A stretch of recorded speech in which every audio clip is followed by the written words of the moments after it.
Good afternoon, everybody, and welcome to our joint AXELOS and ILX webinar. Today, we're going to be talking you through the changes to the new PRINCE2 and what to expect from the 2017 version. My name is Sally Moore, and I'm Head of Sales for the ILX Group. As you can all imagine, it's been a really busy time for AXELOS and ILX, and we're really excited to be one of the first accredited training organisations to get the 2017 PRINCE2 to market. In a minute, I'll be handing you over to Andy West, ILX's lead PRINCE2 trainer, and also one of the main contributors to the new version, and Alan Thompson from AXELOS, who is the Programme Development Manager and lead subject matter expert for PRINCE2 2017. But before I hand you over, I have a couple of housekeeping notes. Slide, please. Firstly, we'll be running a Q&A session at the end, so please keep any questions till then and we'll do our best to answer them. When you sign out of the webinar, a pop-up screen will appear with a 3-question feedback form. We'd really appreciate your feedback on this webinar so that we can continue improving on these sessions. You'll also get access to a YouTube video and the slides that Andy and Alan will be talking you through. So we'll be following up with an email tomorrow with all the necessary links so you can access these. So please watch out for that in your inbox. And lastly, please do follow us on social media where you can find further helpful resources. Now, I'll be chatting to you again briefly towards the end of this session, but for now, I'd like to hand you over to Andy. Thanks, Andy. Hello everybody, as the slide says, I'm Andy West. I'm one of the senior management trainers here at ILX, and I've been a PRINCE2 trainer for probably rather longer than I want to remember. I've been involved in projects for quite some time, and I'm here to help people and organisations develop their skills and knowledge about project management, not just PRINCE2, but some of the broader things. My colleague who will be talking a little bit later on, Alan, as you can see here, is the Program Development Manager and subject matter expert for the PRINCE2 2017 update. He's actually the Project and Program Management Future Product Lead and looks at the developments of all of their project and program management models for the future as we go through.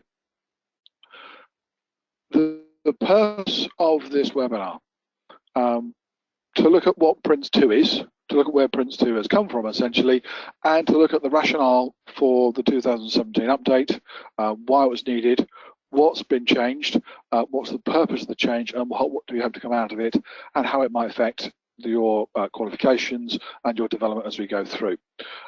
So we're going to look at all of those sorts of things.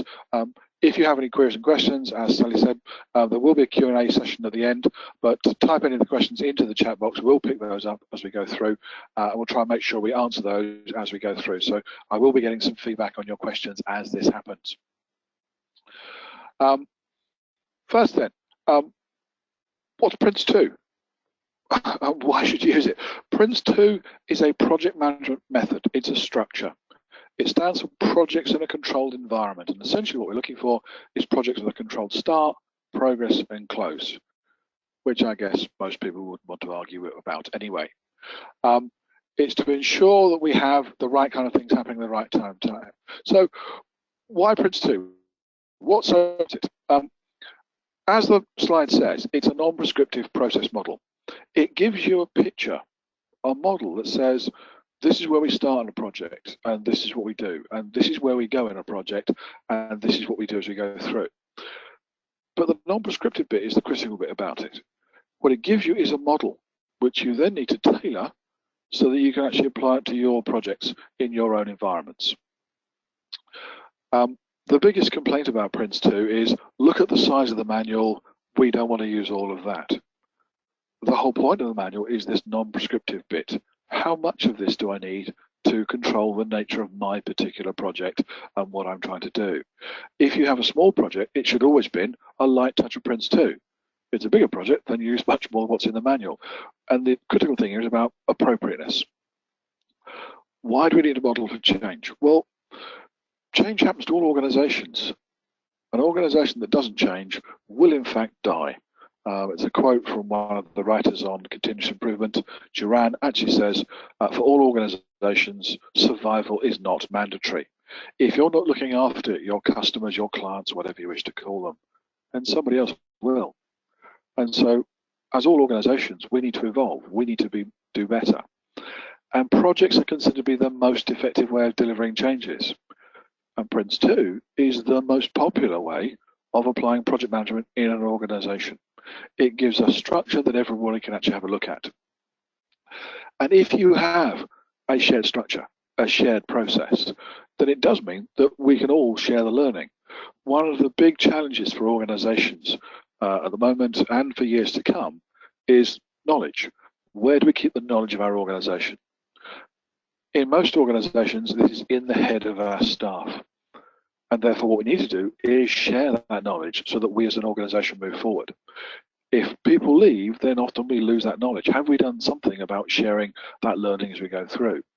And so the point about Prince2 as a model is to look at learning as you go through. What have we done before? What would apply to this? Can I make sure that we take the best of the learning, the experience of a previous project, not just what I've done, what my colleagues have done. And by having an organizational process, an organizational structure, then we can do that much better. And in terms of improved communication, this comes with the fact that if as an organization we've adopted a standard, Prince2, then we all use the same paperwork. We all use the same documentation. We make sure that we structure things in a similar way. We use a similar language, if not the same language, which should mean that when we're talking to people in other projects, in other parts of the organization, they in fact understand what we're talking about because this is part of our shared experience as an organization. To make sure that we can actually take it forward, that we're doing things in an appropriate way. So to put Prince in context, Prince2 has been around since 1996. This is not a kind of flash in the pan. It's been here over 20 years. But if we look at kind of its popularity, in the last 10 years, more than 1 million Prince2 practitioners have been qualified worldwide. So this is not just UK, this is not just Europe, this is worldwide. The manual is available in a number of different languages, and we'll talk about this a bit later on. But the idea is that as an organization, whether we're just UK based, whether we're just country based, whether we're a worldwide organization, we have a standard process. We have a kind of consistent process. And Prince2 is the most commonly used project method across the entire world. As you can see here, it says qualified project managers see improved project outcomes. If we have a structure, if we have a process, if we have a common understanding of those things, then it allows our project team to work much more effectively on the things that they need to focus on. It allows senior management of an organization to make decisions when they're needed, to take control without being sucked into all of that kind of detail. And therefore, we start to see projects which are delivered on time, to budget, to quality. And perhaps more importantly, deliver the benefits. Prince2 is not a static model. It was launched in 1996. It has been updated a number of times since. This latest update follows on the last one. We're currently been working with the 2009 version of Prince2, which actually has been one of the most stable versions of Prince2 launched. So this is to update it to make it more relevant today, to bring in the learning of the last 8 years, to ensure that we've picked up people's experience for that particular point as you go through. How can we all do this better? Okay, so I guess the question is, what is Prince2? As it says here, it's a project management method. 4 basic elements make up Prince2. The principles, the themes, the processes, and tailoring. Principles. This is a guiding obligations, good practice. The basic structure of a project. The basic things that say this is good practice in a project. If you're doing the 7 principles, you're on the way to actually having a Prince2 project. And so even if your organization hasn't formally picked up Prince2, you may find that actually you've been adhering to some of these principles because they are universal. They can apply to all projects and very empowering when you do so.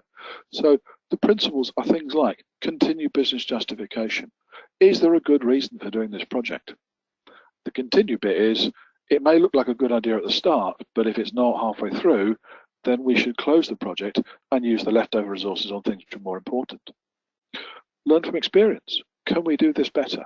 Are we learning from what we do? Are we sharing that experience to improve things? Defined roles and responsibilities.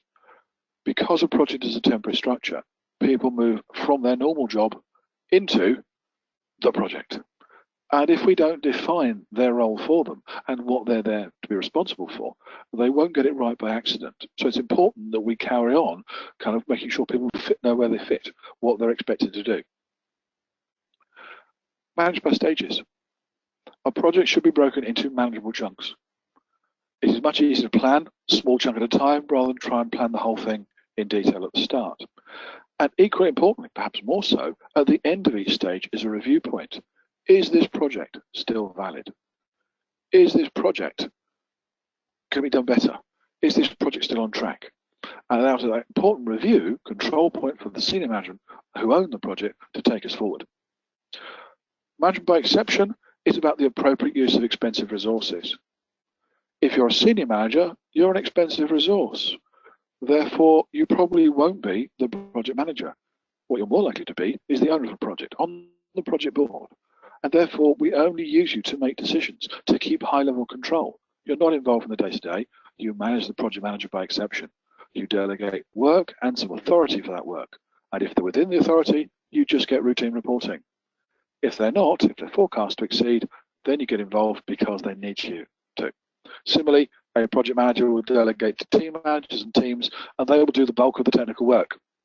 The project manager needs to manage them by exception so that they're not getting sucked into micromanaging all that detail. The sixth principle is to focus on the product. The product is the output. What are we going to deliver? And the simple thought process here is, if there is a clearly defined endpoint of the project, we can aim towards it. We can measure, have I delivered what was asked for? If the answer is yes, I finished. If you don't know what you want, it's very difficult to work out whether you've actually got there or not. And therefore, projects just kind of drift on because we could just add a little bit more. Have I got a clearly defined endpoint? The seventh and last principle is just a repeat. It says tailoring to suit the project environment. And this is critical.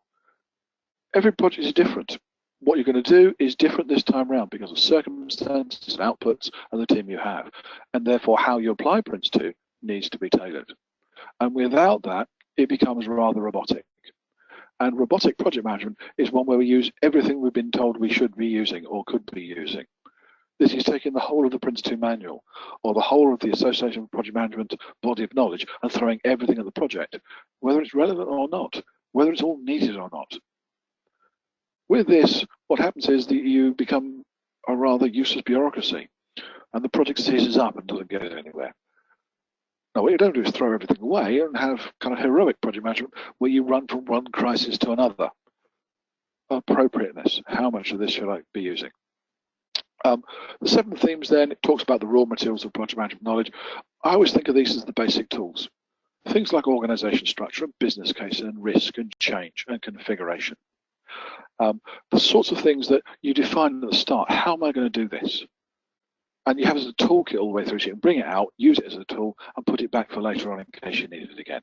So there's seven themes, again, pretty much basic tools. And if you've worked in projects, even if you've not worked at Prince2, you've done some, I suspect, all of the seven themes. The process model is particular to Prince2. What it gives us a link of where am I in the project? What's the route map through the project? Who should be engaged? What should we be doing? And the purpose of the process map is to link the principles, the themes, and the documentation. Where are I in the project? What do I do? How do I do it? And what do I need to record it on so I can communicate progress and seek authorization to move forward? The processes give us that kind of map of where we are. Particularly, you should be tailoring the themes and the processes. How much of these do I need? How big a process? How big a chunk of the theme? The principles should always be true. But Prince2 has always looked at that kind of tailoring. How much of this is actually needed? Now, that's what Prince2 does. What does Prince2 not do? Well, Prince2 can't do everything. If you think the manual is too big now, if you try to cover everything in a project, it would be much, much worse. So the sorts of things that Prince2 doesn't do. It doesn't cover the specialist aspects of your project. It doesn't matter whether you're working in IT or in finance or culture change or process improvement. You can use Prince2 as a project management method. You might have a simple waterfall device where you build something all the way through, it's launched at the end. You might work in a more agile environment. PRINCE2 doesn't get concerned in that specialist aspect of the project. It looks at what control systems do we need to manage the project and deal with the interface from the project to the outside world. It doesn't cover detailed techniques in project management. So in PRINCE2, there's no defined set of techniques. PRINCE2 offers a couple, but then says, actually, there are lots of good standard techniques, other things that people have defined and say, these are good practice techniques, and PRINCE2 says, go and take your selection. Which techniques do you prefer? Which techniques are important to you? And therefore, as a project manager, PRINCE2 doesn't give you everything. You've got to go away and look at some of these techniques. Similarly, leadership advice, people skills.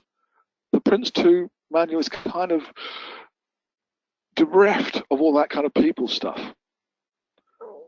To be a good project manager, you need to have people skills. To be a good project manager, you need to understand leadership, teamwork, negotiation, conflict management. Again, the PRINCE2 manual doesn't try to cover all of those things because how you do them, what sort of leadership skills you have, depend on the nature of your project, your team, the environment in which you work. One of the good things to talk about here is they talk about in agile development the idea of servant leadership, that the role of the manager essentially is to remove barriers, to support the team when you are trying to get the team to do lots of the technical work in an agile development process. PRINCE2 is completely compatible with that because it doesn't provide that kind of leadership advice, or it doesn't work in a kind of command and control environment. It suggests you need leadership, and the leadership needs to be appropriate. So PRINCE2 leaves lots of gaps that says, actually, there's lots of good things outside of PRINCE2 that you need to go and pick up. There are other skills you need in order to be an effective project manager. PRINCE2 is not trying to be all things to all people. What it's trying to provide is a framework that your organization and you as a project manager can apply to your projects. So that's where we've been. That's what PRINCE2 has always been about. That's, if you like, what 2009 said about PRINCE2. So the question is, why update it? Why take it further? So to answer that question, I'd like to hand over to Alan Thompson, who is the PPM Future Product Lead from AXELOS, who can walk us through why update PRINCE2, where is it going, and all those sorts of things. So Alan, over to you. Thanks, Andy. That was an excellent overview of the method, really in-depth and detailed, etc. First of all, I'd like to basically thank the ILX team for allowing me to be here today. It's great to be able to talk to everyone as well, so appreciate that. So, why update PRINCE2? The key, before I get into that in detail, the end result of the guidance is that we within AXELOS believe that it enhances the value of PRINCE2 for organisations and individuals who already apply it, but also increases the appeal of PRINCE2 to organisations and individuals yet to adopt the method. And this isn't just being captured by the change of the book, the change of the structure of the book and its appearance, etc., for all of you people who have actually basically seen it, but it's the whole package, the structure, the advice, which I'll go into in more detail. So that's what we feel that we've achieved with the book, which was part of our goals for the update. But let's get back to Andy's question, why update PRINCE2? Well, the last major update was in 2009, which is the last bullet at the bottom, which shows that businesses and the world has moved on. Also, through the extensive research with our partners, 75% of our partners agreed that the PRINCE2 needed updating. The direct community from the feedback, they wanted more practical implementation. 2009 is a really excellent guide, but it doesn't really give you much examples on practical applications of the actual method itself. I don't want waterfall, as Andy mentioned before. PRINCE2 isn't bespoke on the delivery method. It's a fairly flexible method. Also, interestingly, the community basically wanted professional development, and I'll probably build that into the back of the slides as well as we get there. We also found that tailoring wasn't visible enough in the guide. In the 2009 version, it was included in chapter 19 at the back of the book, where has been a very key principle, as Andy alluded to in his earlier slide. It's now basically threaded through the guidance and also the examinations as well. There was no explicit guidance on organisations adopting PRINCE2, and basically what we also saw there was that we needed to basically give organisations advice if they've got nothing in place, how to adopt it into their organisation. And we've basically kept a chapter within the book exclusively for that. And basically focus on principles and themes. More balance. We felt that the actual guidance was becoming very process-based. So we needed to get back to the principles and themes of the actual method itself to make sure that the actual principles was basically an excellent list principles basically so that we could actually determine the actual nature of the business itself. And linking back to one of our, if you can maybe go back a couple of slides, Andy, back to the one before. Thank you. Just leading on to this, that there was like no explicit pre or post activities regarding benefits management. And that's one thing I always used to find that when I was using PRINCE2 out in the field, there wasn't this linking to the likes of MSP or various other program activities. And we also had to have better alignment with the rest of the AXELOS portfolio, including MOR. But other interesting aspects was the AXELOS research. Project management as a business-wide skill, and this is a report that you can basically download from the AXELOS website, and it's very interesting. Whereas project management, the drivers now is that they need to basically be involved in strategic decisions, and projects can't be managed in isolation. Program and portfolios are where it's at, and that's important so you can have a linked value chain within your organisation. And agile flexibility is key. And one of the drivers that we've built into the 2017 update is exclusive examples of agile. Slide, please, Andy.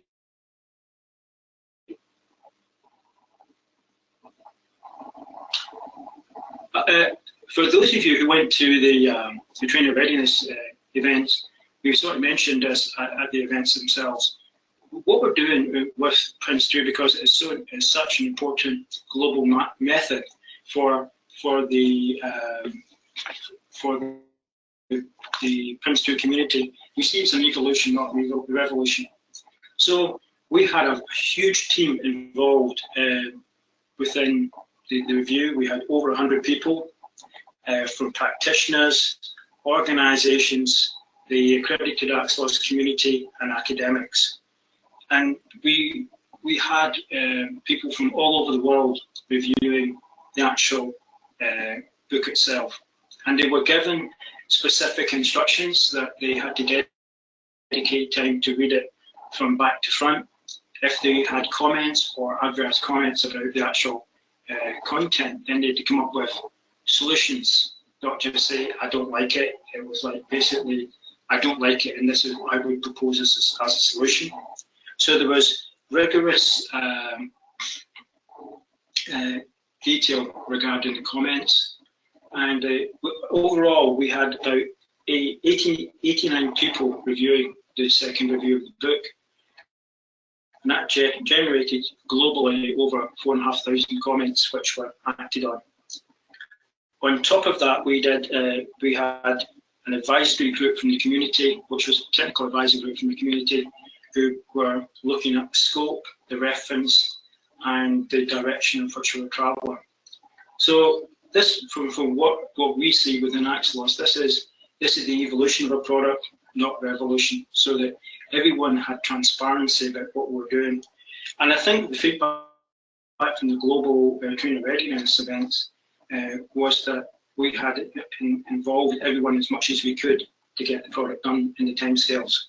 I would just like to say that for the trainer readiness sessions, this is where we took the book to the actual trainers for the first time, and we took the draft exams, etc., to get their feedback and also for them to set the exam.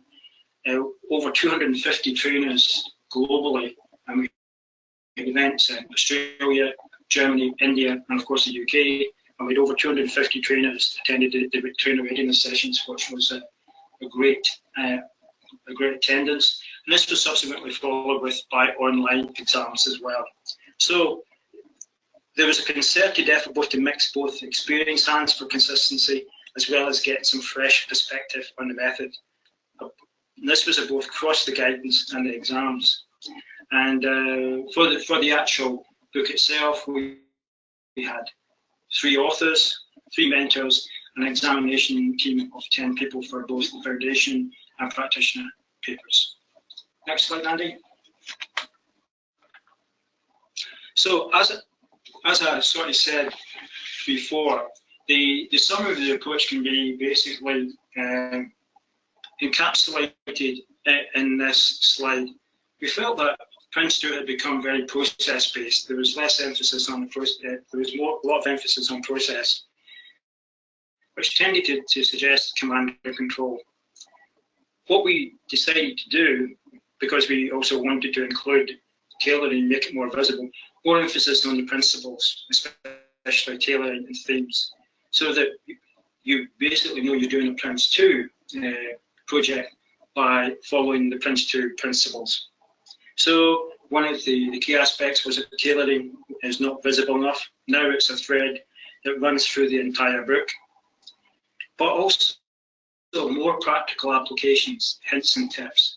What we felt was that you get a book which you basically go through an exam for, but you need examples and practical applications when you're out in the field. So when you're working in an organisation, you can have the basis, but then you have something to work with to achieve the objectives for the organisation.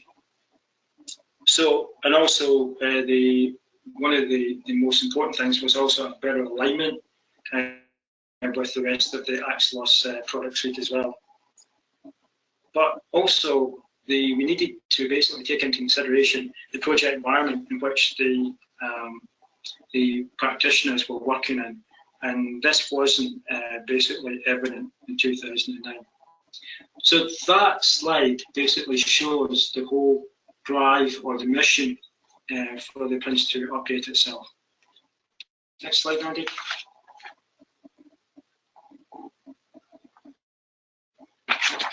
So, why focus on tailoring?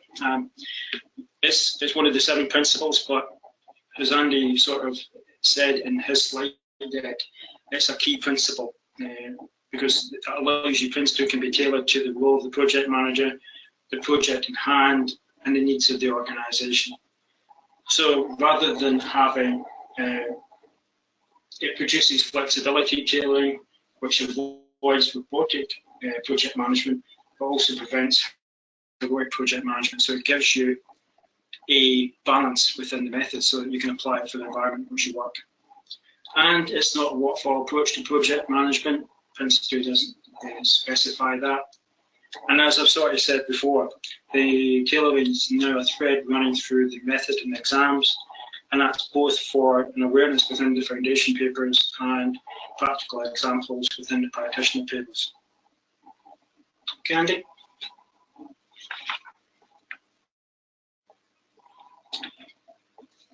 For me, the restructured PRINCE2 themes was the light bulb moment within the actual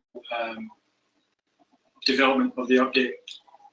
This brought to life the actual themes, in my opinion, because in the old version for the themes we had purpose, theme defined, the PRINCE2 approach to the theme, responsibilities. It was all very much like, it's basically, this is the basics you can get, and it didn't really, in our opinion, give the practitioners what they really needed. So we restructured the PRINCE2 themes. So now you've got purpose, the new one is the theme itself, the detail and covering, but more importantly, it's the PRINCE2 requirements for the theme. And this is what is required as a minimum to be following PRINCE2. and this including the table of roles and responsibilities. So this minimum basically shows is what you need to do to be following the Prince2 project for that particular theme. So if you've got nothing within your organisation and you're starting from scratch, then this is what you must be doing within this theme to be following Prince2. In the past, the themes basically were used as bolt-on and everything was included. Whereas if you have got existing material, then you can augment it with effective use of the themes, but also additional techniques that can be used for the themes as well, which goes back to what the ecosystem was saying, that they needed more and more examples, detailed techniques and guidance for effective use of the themes themselves. But the most important thing you take away from this slide is what is required as a minimum to be following the Prince2, including roles and responsibilities. That's what must be done to be following that. And for me, that was a light bulb moment within the whole guide itself. Slide, please.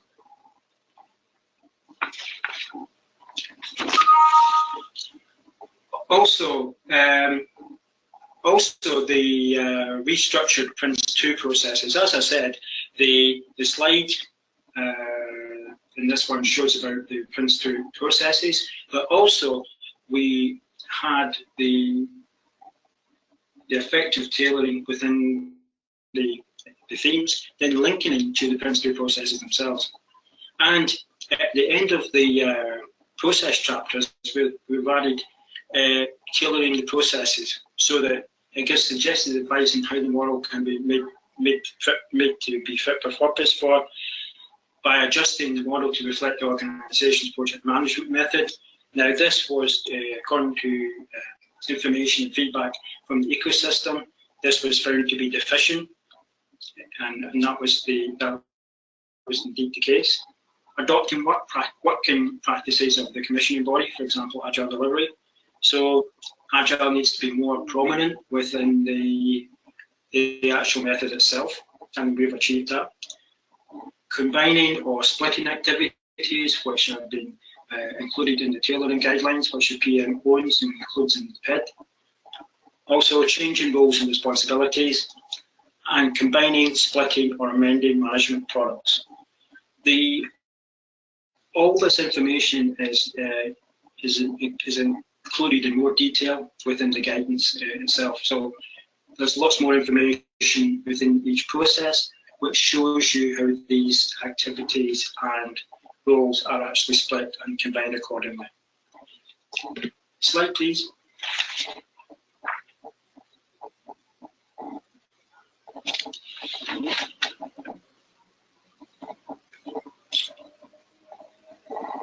Also, we've actually added a new section regarding tailoring guidelines, which basically shows the general considerations that the project manager needs to take into consideration within his role. Tailoring the management products, these products are appropriate to tailor, so that ones which you can tailor, ones which you can't. The tailoring of roles, but also we've included at the end for the tailoring guidelines within the processes, common examples given for simple projects and projects using an agile approach. Also from the supplier perspective, because that was something that was found from the reference group debates that we needed to capture more as we get into contrast between customer, business and supplier, and of course projects within a programme. So all these guidelines have been included in the tailoring guidelines within the process session itself. Slide, please.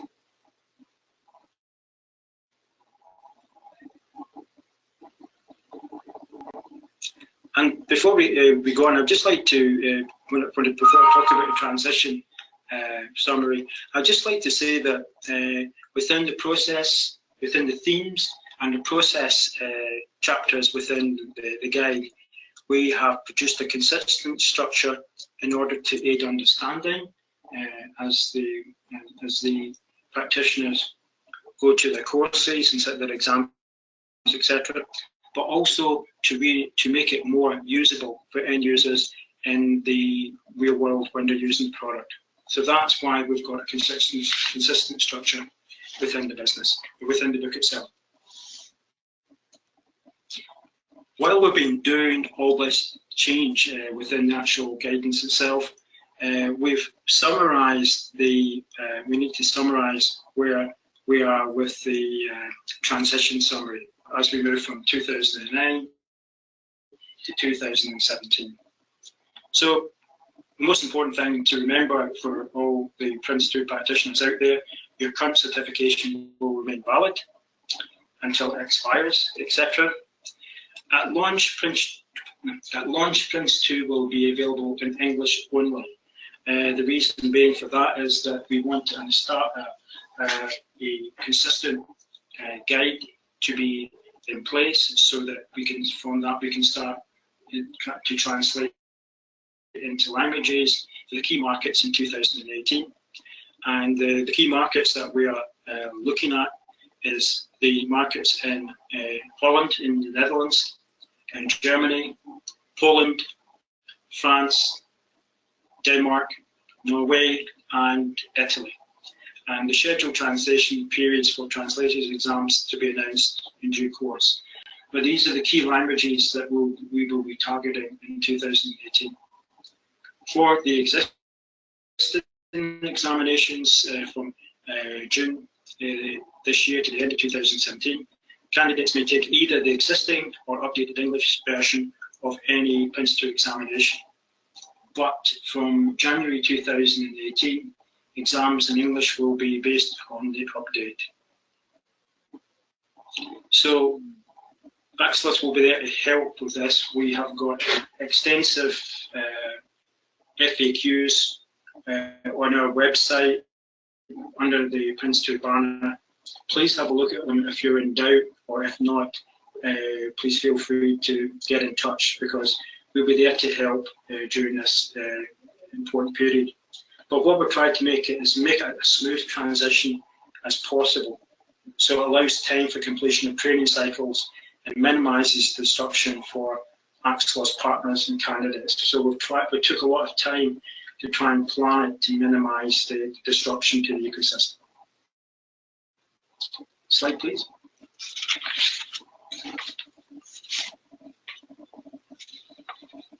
So, as I sort of said, how do you remain current, which is a very important aspect for our Prince2 practitioners. And so, as I said before, the current practitioner certificate expiry dates remain valid until the expiry date, which is on your certificate.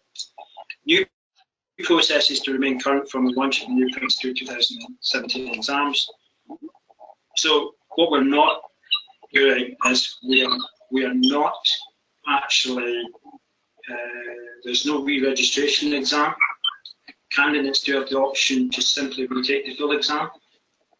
There will be a new 3-year expiry date on a certificate, and a new way to remain current.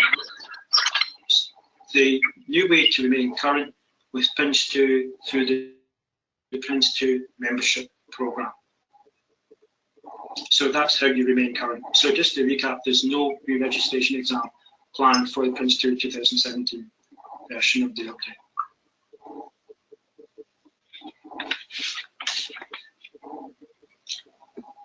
Thank you very much, Alan. I'll take over from there, but thank you very much for your input, and I hope everybody's found that really useful. There has been a couple of questions come through about, what do I do? I've started on 2009. Do I need to upgrade to 2017? And can I get some more details on AXELOS membership? Rather than try and deal with all those questions individually on here, it's much easier if we follow up with those afterwards. So if you have queries about updating your current training that you're doing from 2009 2017, for example, you're doing some e-learning via us with us, or if you want some more details of the AXELOS membership scheme, if you can put your contact details into the chat thing, so put who you are and your contact details, and whether you want details on 2017 upgrade or membership, or both, if you want both, then we can actually contact you afterwards individually and deal with those queries to make sure that they're handled in the best way that suits you. So if you're studying PRINCE2 2009, you can still take the 2009 exam until December of this year, and that will then give you a 5-year period for your exam. If you prefer to do it as the 2017, put your details into the chat box, and someone will contact you with those sorts of details. The important thing that comes from all of this is that every project is unique. I said this earlier on. Every project, even if you do repeatable projects, it's another piece of engineering, it's another piece of IT for the same audience. There's always something different. And how you apply a structured method like PRINCE2 needs to be different every time. You can always use the same kind of paperwork, same kind of structure, but how much you use, how big the team is, how you make it work this time around will be different. There will always be a slightly different emphasis. The purpose of 2017 is to give you, as users, as practitioners of PRINCE2, more guidance on how you might apply this model to your projects as you go through. So it's taken all the good things that have been in 2009 and gone, let's make it more workable. Let's look at how we make this work so that everyone can actually use it. And that's where we go with PRINCE 2017. So Sally, if I could ask you to jump in and just walk us through some of the things that are available. Yes, well, firstly, thank you very much, Andy and Alan. I hope everyone has found it a really useful and informative session.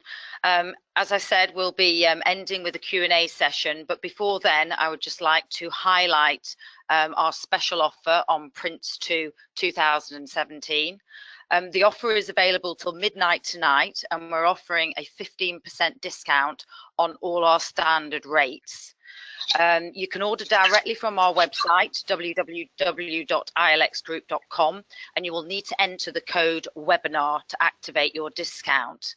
At ILX, you can take PRINCE2 by either attending a public course at one of our locations throughout the UK or online as an e-learning option.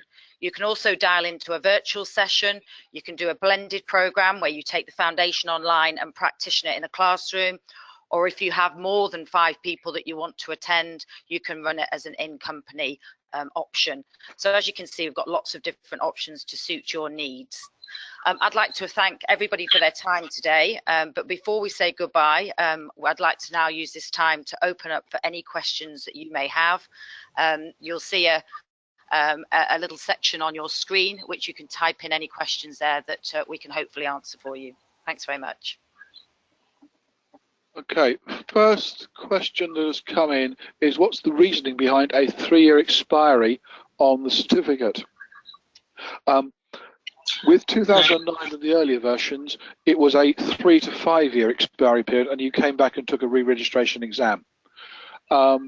With the newer one, because they're moving away from taking a re-registration exam to ongoing continued professional development, it's looked at capturing a number of points, and therefore to look at that, it's easier to do that over a 3-year period than a 5-year period, because you can focus on what you've got to do. So I believe it's 30 points over 3 years, 10 points per year. You can't do them all in the last year. You have to do this consistently to show that you're doing continuing education rather than just doing a mass dump in the last year essentially and grabbing all the points. So what it's trying to look at is encouraging people to keep their skills up to date on a more regular basis rather than just cramming for an exam after 5 years, which has always been the kind of way it's been done in the past. So that'd be the rationalization to why it's moved from a 3-year period rather than a 5-year period. Another question, how much overlap is there with this course compared with the Agile specific course certification? The PRINCE2 method provides the basis for PRINCE2 Agile. It looks at the project management elements. What it doesn't then do is the detailed techniques and language and tools you might use within an Agile environment, which is what's covered in PRINCE2 Agile.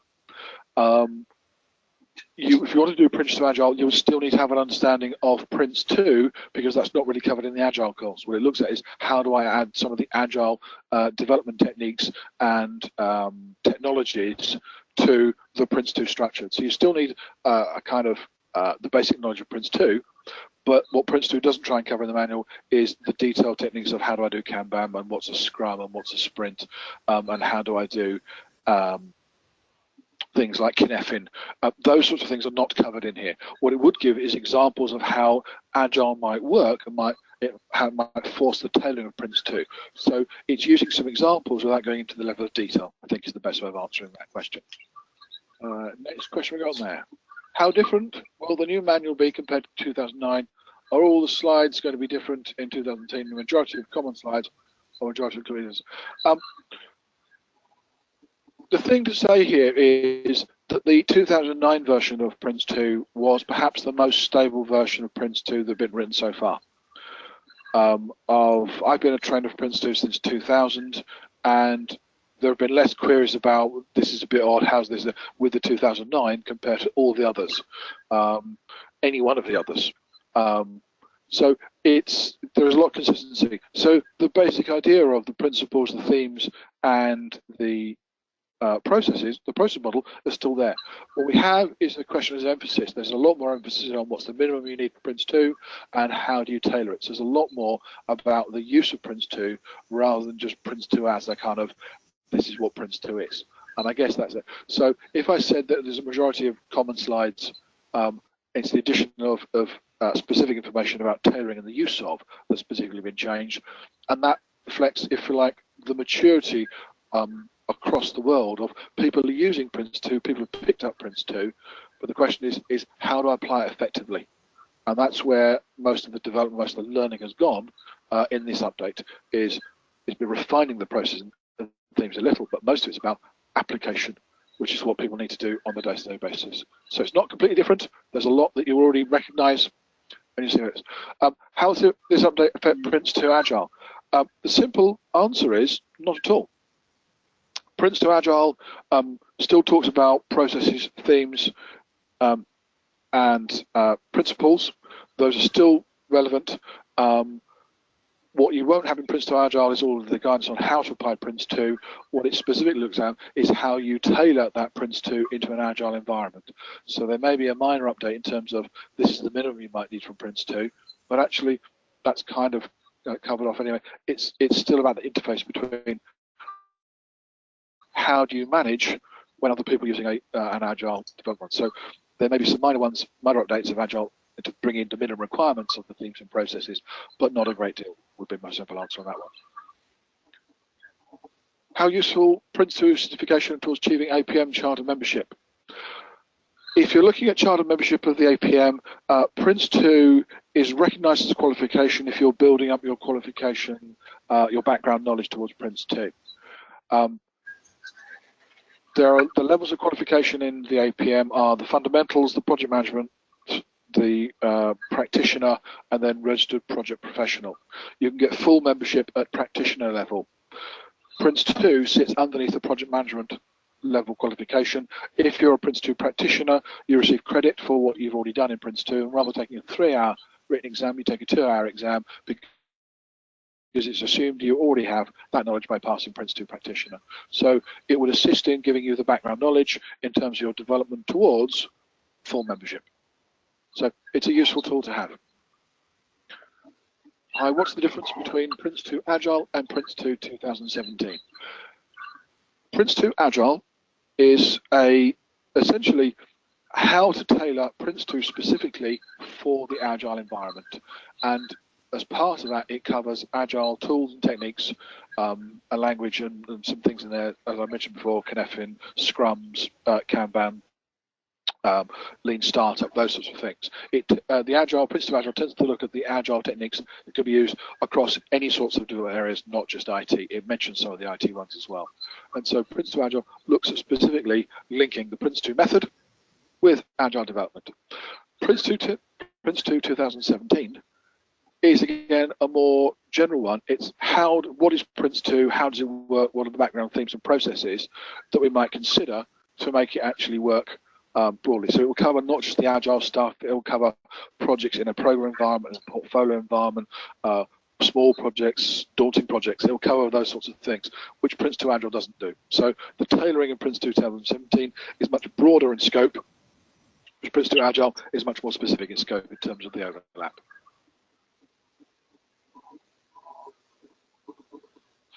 So you mentioned that we could keep our accreditation current through being part of the Prince2 management program. Could you elaborate on this and how we can get involved, please? Yeah, Prince2 membership is a scheme supported by AXELOS in terms of continuing professional development. It's administered by AXELOS, and essentially that when you pass a Prince2 practitioner, you're invited to join membership scheme, and the idea is that by doing various activities, attending other courses, reading exhibitions, those sorts of things, you will get some credit in terms of continuing professional development. And the idea is after the end of the 3-year period, you would submit your evidence, and assuming you've got enough points, then you would be reaccredited for another 3-year period without having to go through another exam, all those sorts of things. Now, if you want some more details on that, if you can put your name and contact details into this chat box with AXELOS membership scheme as a kind of tag by it, we will take a record of all of those names and the fact you require more details on the membership scheme, and we'll have somebody contact you directly with what it is and how it works and how you might get involved. For those of you who are already Prince2 practitioners, you're thinking, well, could I do that? I think the answer is yes, but again, give us your contact details and we will then cut those and pass those. So from Alan in my ear, yes, if you are currently a Prince2 practitioner and you wish to go onto the membership scheme without doing 2017 exam, you could go through this particular route, but put your name and contact details in the chat box. We will collect all of those and someone will contact you back individually to help you through the particular process. So we've got another one. If an experienced project manager needs to re-register, would you advise them to do Prince 2017 all 5 days? If not, what? If you are a Prince2, if you're an experienced project manager and you already hold Prince2, you have kind of 2 options.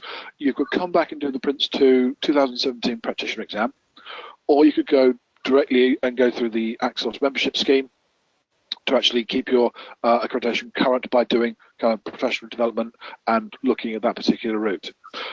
Would you need to attend all 17 days? Well, if you're a practitioner, I would suggest not. If you're using it all the time, no.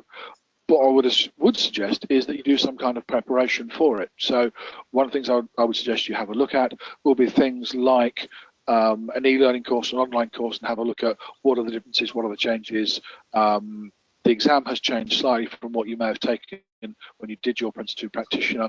And so if you did, say, the Prince2 practitioner online course and then came in for the exam, you could do some practice via that, and that would help you sufficiently, assuming you're an experienced project manager using Prince2, may prepare you enough for taking the exam. So there are a number of routes. If you have anything specific, please use our website or contact details on here, and someone will contact you directly if you have any questions that you want to answer specifically like that.